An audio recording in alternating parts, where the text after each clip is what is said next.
हाँ तो भाई क्लास 12 वालों, आज हम डिस्कस करने वाले हैं अध्याय 2 यानी स्थिर वैद्युत विभव तथा धारिता के सभी फॉर्मूलेज को। जितने भी फॉर्मूले हैं इस चैप्टर में, आज हम उन सभी के सभी फॉर्मूलेज को और साथ ही साथ इंपॉर्टेंट कॉन्सेप्ट्स को देखने वाले हैं। तो हमारा जो पहला टॉपिक है स्थिर वैद्युत विभव, ये सबसे स्टार्टिंग का यानी सबसे पहला टॉपिक है। जब हम चैप्टर स्टार्ट करते हैं, विभव नाम से चैप्टर ही है। तो स्थिर वैद्युत विभव किसे कहते हैं? एकदम सिंपल सा फॉर्मूला है। एकांक आवेश या फिर बाह्य बल द्वारा किसी एकांक धन आवेश को अनंत से किसी बिंदु तक लाने में किया गया कार्य उस बिंदु पर स्थित वैद्युत विभव कहलाता है।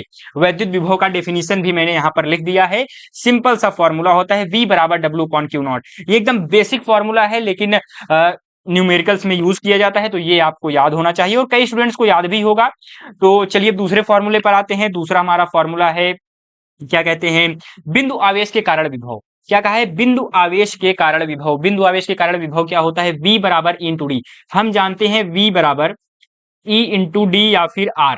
ठीक है, R डिस्टेंस है, तो इसका मतलब क्या है? यानी इलेक्ट्रिक फील्ड है ये, यानी वैद्युत क्षेत्र है। वैद्युत क्षेत्र की का फार्मूला क्या होता है? 1/4 पाई एप्सिलॉन नॉट Q पान R square into R। R से R कट गया तो V की वैल्यू सिंपल से क्या आ गई? 1/4 pi epsilon not Q by R। यहाँ पर एक नोट पॉइंट यहाँ पर याद करने के लिए आपको मैं सब बार बार कहता हूं कि क्या यहाँ पर स्थिर वैद्युत विभव क्या होता है? Proportional to 1/R। यानी कि जो क्या कहते हैं, आवेशों के बीच की दूरी के व्युत्क्रमानुपाती होता है, लेकिन ये जो वैद्युत क्षेत्र होता है वो आवेशों के बीच की दूरी के वर्ग के व्युत्क्रमानुपाती होता है। इन चीजों को आपको ध्यान देना है, ठीक है, क्योंकि ऑब्जेक्टिव क्वेश्चन में या फिर कॉन्सेप्ट्स आपको अगर पता रहेंगे तभी कई के मतलब कुछ ऐसे न्यूमेरिकल होते हैं जो इसी पर आधारित होते हैं, ताकि आपको याद रहे, ठीक है। तो ये तीसरे पर आते हैं। तीसरा फॉर्मूला क्या है? वैद्युत द्विध्रुव के कारण विभव। क्या कहा है? वैद्युत द्विध्रुव के कारण विभव। तो दो तरीके से विभव होता है, एक अक्षीय स्थित, एक निरक्षीय स्थित। निरक्षीय स्थित में सिंपल सा 0 हो जाता है और अक्षीय स्थित में 1/4 pi epsilon not P upon R square. ये आपको याद रखना है, ठीक है। उसके बाद सातवां फॉर्मूला भी अभी मैं डिस्कस कर देता हूं। आवेशों के निकाय की स्थितिज ऊर्जा। क्या कहा है? स्थितिज ऊर्जा कहा है। स्थितिज ऊर्जा का मतलब हो जाएगा U बराबर KQ1Q2 अपान R। क्या हो जाएगा? KQ1Q2 अपान R स्क्वायर नहीं होगा, अपान R हो जाएगा। ये आपका Q1 है, ये Q2 है। डिस्टेंस उनके बीच की दूरी, आवेशों के बीच की दूरी क्या है? रहे। ठीक, इस तरीके से हमने सातवां फॉर्मूला भी देख लिया। अब चौथे फॉर्मूले पर आते हैं, आवेशों के निकाय के कारण विभव। तो अध्यारोपण का सिद्धांत लग जाएगा। जो रिजल्टेंट V रिजल्टेंट हमें फाइंड आउट करना है, नेट विभव फाइंड आउट करना है, ठीक है। तो इसमें क्या हो जाएगा? V1 plus V2 plus V3 plus V4 plus dot dot dot dot Vn, ठीक है, एन तक। तो 1/4 पाई एप्सिलॉन नॉट सब में कॉमन हो जाएगा। Q1 अपान R1P, यानी R1P, यानी ये जो P वाला आवेश है और ये Q1 वाला आवेश है, यानी P1, यानी R1P हो गया, R2P हो गया, R3P हो गया, RNP। तो वही यहाँ पर फॉर्मूला लिख गया है। आवेशों के निकाय क्या है? आवेशों के निकाय के कारण विभव। ठीक, ये इसका फॉर्मूला हो जाएगा, अध्यारोपण के सिद्धांत पर आधारित है। अब समविभव पृष्ठ पर आते हैं। ये मोस्ट इंपॉर्टेंट क्या कहते हैं, सवाल है, क्योंकि 2 अंक में ये सवाल पूछा जाता है।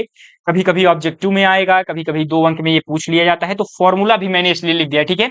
कोई समविभव पृष्ठ ऐसा पृष्ठ होता है जिसके पृष्ठ के हर बिंदु पर विभव नियत रहता है, कांस्टेंट रहता है हर पॉइंट पर। उसका फॉर्मूला हो जाएगा V बराबर 1/4 pi epsilon not Q by R। ठीक, ये समविभव पृष्ठ। वैद्युत क्षेत्र तथा विभव में, वैद्युत विभव में संबंध, वैद्युत क्षेत्र तथा वैद्युत विभव में संबंध क्या हो जाएगा? E बराबर delta V upon delta X या फिर dV बाई dx। वही जो कि हम यहाँ पर इसको अगर इसको यहाँ पर लेकर के आते हैं dx को, तो क्या हो जाएगा? E dx बराबर dV।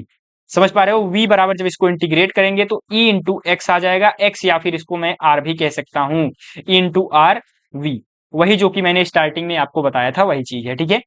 अब रिलेशन भी हमने देख लिया। अब क्या है? 8वां, बाह्य क्षेत्र में द्विध्रुव की स्थितिज ऊर्जा। क्या कह रहा है? बाह्य क्षेत्र में द्विध्रुव की स्थितिज ऊर्जा टाउ बराबर P क्रॉस E होता है। तो W जो वर्क डन हो जाएगा, क्या हो जाएगा? बराबर PE ब्रैकेट में cos θ2 माइनस cos θ1। ये थीटा एंगल है, ठीक, थीटा एंगल है। ये Q1 है, ये माइनस Q है, ये प्लस Q, ठीक है।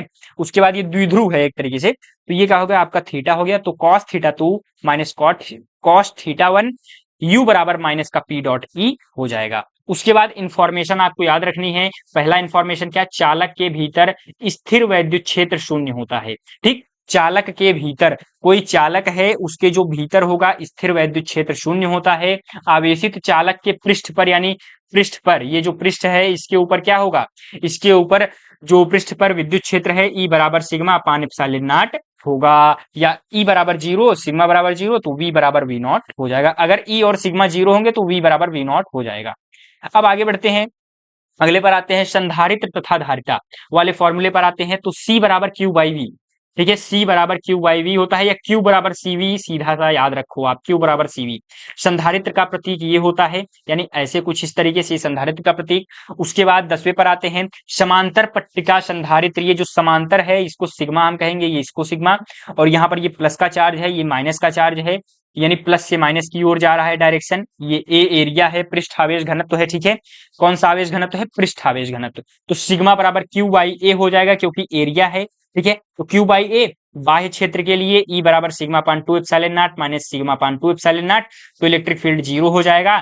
तो आंतरिक क्षेत्र के लिए क्या होगा? आंतरिक क्षेत्र के लिए यहाँ पर जुड़ जाएगा, बाह्य क्षेत्र के लिए घटेगा और आंतरिक क्षेत्र के लिए जुड़ जाएगा। जब जुड़ जाएगा तो क्या होगा? सिग्मा पान एप्सिलॉन नॉट आ जाएगा। सिग्मा की वैल्यू क्यू बाई ए, जैसा कि मैं ऊपर यहाँ पर लिखा हूँ, सिग्मा बराबर क्यू बाई ए, तो यहाँ पर क्यू बाई ए, और यहाँ पर तब हमें ई की वैल्यू मिल गई Q upon epsilon not a. अगर के कांस्टेंट यहाँ पर अगर क्या कहते हैं, अब v बराबर ए इंटू डी होता है। मैंने पूरा डिराइव कर दिया है, अब देखो यहाँ पर पूरा मैंने प्रॉपर इसको डिराइव भी कर दिया है। यहाँ पर अब क्या होगा? ई बराबर ये आ गया, v बराबर ए इंटू डी होता है, या फिर ए इंटू आर, तो 1 upon epsilon naught q by a. E की वैल्यू क्या है? Q by a epsilon naught है, ठीक। ये चीज इसको मैंने रखा इंटू डी कर दिया। उसके बाद हमने इसको सॉल्व किया, सॉल्व करने के बाद सी बराबर हमें पता है क्यू बाई वी, तो क्यू बाई वी की वैल्यू हमने रख दी, यानी जो वी की वैल्यू ये है, इस चीज को मैंने यहाँ नीचे पुट कर दिया है। उसके बाद इसको हमने हल कर लिया, तो सी बराबर epsilon not a by D, ठीक, ये हमें प्राप्त हुआ। इसको आपको याद रखना है। अब 11वें पर आते हैं, अगर संधारित्र में परावैद्युतांक हो, वही मैं कंडीशन अभी यहीं पर डिस्कस करा देता अगर इसको नहीं देख, तो ये प्लस का सिग्मा है, ये माइनस का सिग्मा है, ठीक। यहाँ पर एक परावैद्युतांक के है, इसको हमने क्या नाम दे दिया? एक तरफ माइनस का सिग्मा आई, इधर प्लस का सिग्मा आई। यहाँ पर क्यों हमने ये इस तरफ प्लस लिया, इस तरफ माइनस? क्योंकि यहाँ पर प्लस है तो इस तरफ हम माइनस लेंगे, अगर यहाँ पर माइनस है तो इस तरफ हमने प्लस ले लिया है, ठीक है। उसके बाद यहाँ पर क्या हो जाएगा? पहला कंडीशन, सी बराबर के epsilon not a by D, ठीक है। और सिग्मा आई, जो सिग्मा आई है इसकी वैल्यू क्या हो जाएगा? सिग्मा ब्रैकेट में 1 माइनस 1 अपॉन के, और जो क्यू आई यानी जो चार्ज है वो क्या हो जाएगा? क्यू ब्रैकेट में 1 माइनस 1 अपॉन के हो जाएगा, ठीक। ये बात आपको याद रखना है। अगर ये, क्योंकि एडवांस लेवल पे हो गया है, अगर आप ये याद नहीं रख पाते हैं, एक सेकंड, पेन कहाँ गया भाई मेरा? तो भी हम कहाँ पर थे? थोड़ा सा पेन गायब हो गया था, इस नाते मैं फिर से कट करके बना रहा हूँ। तो ये पहला क्या है? सी बराबर के epsilon not a by D, बस आप इतना याद रखिए। ये एडवांस लेवल की चीज है, इसको आप अगर स्किप करना चाहे तो छोड़ सकते हैं, बाकी अगर याद रखते हैं तो बहुत अच्छी बात है, ठीक है। 12वें पर आते हैं, बस 2 फॉर्मूलेज और हैं, उसके बाद फिनिश। तो संधारित्रों का संयोजन बहुत इजी है, एक श्रेणी क्रम संयोजन होगा, एक समांतर क्रम संयोजन होगा। श्रेणी क्रम संयोजन में क्या होगा? एकदम जो रेसिस्टेंस यानी जो हम क्या कहते हैं, तुल्य प्रतिरोध, प्रतिरोध वाले का विलोम होता है इसमें। अगर श्रेणी पूछा है तो 1 अपान सी बराबर 1 upon C1 plus 1 upon C2 plus dot dot dot 1 upon C1 CN। लेकिन प्रतिरोध में क्या होता है? R resultant, R net, R net क्या होता है? R net R1 plus plus R2 plus R3 ऐसे होता है, ठीक। लेकिन जबकि इसमें क्या हो जाएगा? 1 अपान C1 इसे। लेकिन समांतर क्रम में क्या हो जाएगा? उसी का उल्टा, यानी C बराबर C1 plus C2 plus C3 dot dot CN, ठीक। अब उसके बाद संधारित्र पर आते हैं, यही 2 फॉर्मूले और हैं इस चैप्टर में, उसके बाद फिनिश। संधारित्र में संचित ऊर्जा, संचित ऊर्जा बोला है तो W बराबर 1 अपान 2 Q स्क्वायर बाई C, ये भी आपको याद रखना है। हाफ CV स्क्वायर, ये भी याद रखना है। और W बराबर हाफ Q इंटू V, ये तीन के तीनों आपको कंडीशंस आने चाहिए। एक दूसरे से डिराइव किए गए हैं, लेकिन आपको पता होना चाहिए half Q square by C, half CV square, half Q into V, ठीक। अगर एक भी आपको पता है तब भी आप ये तीनों निकाल लेंगे। विद्युत क्षेत्र का ऊर्जा घनत्व, ऊर्जा घनत्व का फॉर्मूला क्या हो जाएगा? U बराबर half epsilon not E square, कई बार पूछा जाता है, यानी इस पर न्यूमेरिकल भी आया है, इसको डेरिवेशन, इसका डेरिवेशन भी पूछा जाता है। तो आप ये फॉर्मूलेज अगर आपने याद कर लिया है तो आपको कोई भी न्यूमेरिकल आप सॉल्व करेंगे, सभी के सभी न्यूमेरिकल्स आपसे बनेंगे। यहाँ पर मेरा मेन मकसद जो है, केवल फॉर्मूला में आपको रटा करके नहीं जाना है। यहाँ पर देखिए मैंने कुछ कॉन्सेप्ट्स भी आपको बताए हैं, जिसको डिराइव करके बताना था उसको भी बताया, और साथ ही साथ मैंने यहाँ पर जो कुछ डेफिनेशन, परिभाषा भी हमने आपको बताया। क्यों बताया? क्योंकि वो डेफिनेशन एग्जाम में बार बार आते हैं, तो आपको याद होना चाहिए, ठीक है। अब उसके बाद अगर मेरे भाई आप इसका नोट्स फ्री ऑफ कॉस्ट चाहते हैं तो ऊपर दिए गए व्हाट्सएप नंबर पर आप मुझे मैसेज कर सकते हैं, जो नंबर है 9598509664, उस पर आप मुझे मैसेज कीजिए। और अगर अभी तक आपने फर्स्ट चैप्टर का वीडियो नहीं देखा, स्थिर स्थिर वैद्युतिकी वाला जो पहला चैप्टर है अपना, वैद्युत आवेश तथा क्षेत्र, अगर आपने उसका मतलब क्या कहते हैं वो वीडियो नहीं देखा है तो स्क्रीन पर आपको प्लेलिस्ट दिखाई दे रहा होगा, उस पर मैंने सभी वीडियोस को अपलोड मैं करने वाला हूं, तो उस प्लेलिस्ट को सेव कर लीजिए और बाकी चैप्टर्स को अगर आपने नहीं देखा है तो उस पर क्लिक करके उस वीडियो को देखिए। और हाँ, मैं आपसे भी मिलता हूं, तब तक के लिए चलते हैं मेरे मित्रों, धन्यवाद, राधा स्वामी।